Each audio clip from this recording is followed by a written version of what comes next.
2 to 3 weeks, depending on how much they need and what their level of expertise is. We'll be bringing in people from all over the world right now. The first group is people from the United States, different jurisdictions, but this is what we call our actual training facility. So I'd like to take you in and show you one of the first models that we were able to power approximately 2 years ago. While this is looked at now as a little bit older technology, the fundamentals and how this shows the power of a magnetic field is fairly impressive, and I think you'll find it most interesting. I'll point out some of the parts. This is like a 3-cylinder engine. So we have 3 cylinders on this engine. Develops about 2,600 pounds of magnetic force against another magnetic force that is located in the trigger assembly, which is driven by this lens. And I will get it started for you. This has no starter on it in any way, it has no motor to drive it. We have to put a little bit of inertia power into it to get it going, and then it'll be engaged, and we'll get it running up so we can show you the various functions of it. That should be enough, and then we'll go ahead and engage the engine. Now, as the engine winds up, we can see that magnetic force only is pushing this very, very large flywheel, and you can see it slowly accelerating. As you'll notice, there's absolutely no contact between the 2 magnetic forces. They are merely gliding under each other. As the flywheel is driving a Z-drive on top of this engine coming from the main shaft, which absolutely has no contact with the drive shaft, pulls power out, mechanical power, that we can drive into an alternator, pump, or air compressor. As you can see, there's absolutely no contact between the 2 magnetic forces.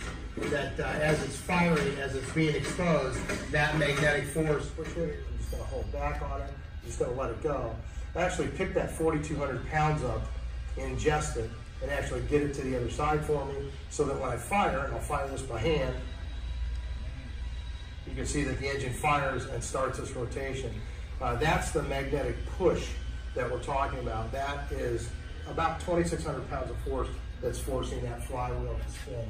I'm going to bring it back around. And of course, if you hit it 3 times, every time it rotates, just like a 3-cylinder car, you pick up a tremendous amount of energy. And again, we're only expending about 52 watts to fire the trigger. This is a domed razor blade that I use for demonstration. It's got a little bit of carbon steel in it, which allows me to control it so that I can actually demonstrate the field. This magnet has, as I say, about 2,600 pounds, has a very strong field. Just drop this, and you can hear it hit. And that's not a lot of mass on a razor blade, and you can really hear it smack. And as you can see, the razor blade itself wants to land on its edge because the field is so strong. No matter where I drop it, it lands on its edge. Now, even though it has all of that power on that side, on what's called at the top, on the side facing us, the fuel, this red marker here, I'm just going to hold this, and you can see it's very, very strong. About a foot out, I can hold this razor, you can see it picking it up and sliding it on. Yet, this is regular steel here, and I've got a big magnet on it. The rest of this steel does not become a magnet, which would normally happen. I can actually park that razor blade right there and it won't move. If I attempt to do that the same distance over on this side, it lifts it right out of my hand. Now, why is that? Well, the field is directed. As I move in, I've got a lessened and a weaker field. There's that field there. When I get to the inside, I don't have any magnetic potential at all. I can just drop the razor blade and pick it up. That's best demonstrated by showing you that it's not picking up the other pole.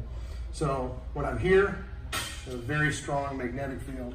As I come under here, and if I'm careful, I got to go very, very slow so I don't get picked up by the edge, and I come up here, as you can see, I have very, very, very weak magnetic field.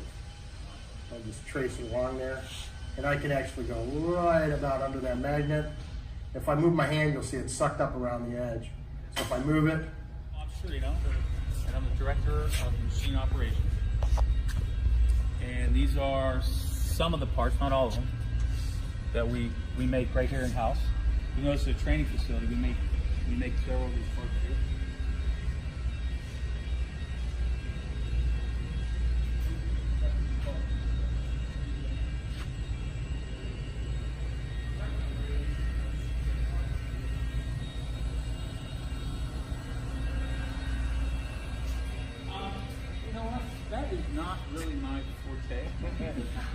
That's more like I don't know.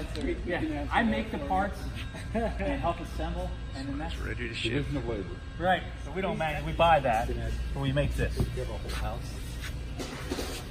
Oh. Quick video, Dennis explaining the engines, and then after we can Q&A. Let's have questions. Hello, I'm Dennis Danzig, and welcome to the Inductance Energy's National Training Center, located here in Scottsdale, Arizona. I really appreciate all of you taking the time and effort to come out and see us and get introduced to a great new technology that's really been 10 years in the making, magnetic propulsion. I'm here in the power room. I'm going to take you through what these two marvelous engines do and how they perform and the basics of how they operate. Now, you can't learn a lot in 10 or 15 minutes of presentation, but the thing that I want to impress upon each and every one of you is you're welcome back anytime. You can come out here in Scottsdale. We'll actually spend the day with you if you have an interest in participating in Inductance Energy as an investor or perhaps even a jurisdictional operator. We're looking for great manufacturers all over the world to get involved with magnetic propulsion. The two engines in this room are Model 30, which is approximately about 9 months old, and our Model 32, which is our first installed commercial model outside of Inductance Energy's property, actually in customers' locations and operating as we speak here today. Model 30 and Model 32 have one thing in common, is this 2,000-pound flywheel. The top flywheel here we affectionately call Carol, and the bottom we call Joyce. And that's been their laboratory name since day one. Both of these flywheels have absolutely no contact with any motors, chains, drives, or gears of any fashion. They both spin bi-directionally and can continue to do so freely. There's absolutely no braking involved. The only difference between Model 30 and Model 32 is this Z-drive. On Model 30, it is not integrated into the flywheel. On Model 32, as you can see, it is. Below that, here on Model 32, I want to point out, and I want to get them out. Well, we would love to talk to them, love to work with them. Let's see, what else was there? Oh, one for Las Vegas for a medical facility. So those are the current ones that are scheduled to be installed. Those are in process right now. And then you've got a link back to this last station here. Correct. So that you can monitor that, you can have computers monitoring it, so any variation, what happened, you know. So. And you literally will be able to operate it remotely with Bluetooth. Bring an SRI that's outside. It's really our 6th installation, but it's at a customer location. It's in a shooting range in the back. What's your plan? Like, say there's something that needs maintenance. Like, does a team member from here go out to where that place is? Yeah, we would have a mechanic in every state in which it's operated. Though that's an IEC person. We're opening these by jurisdiction, by state jurisdiction, and we have about 6 of them in development right now. The engines will be manufactured in that state, the vast majority of it.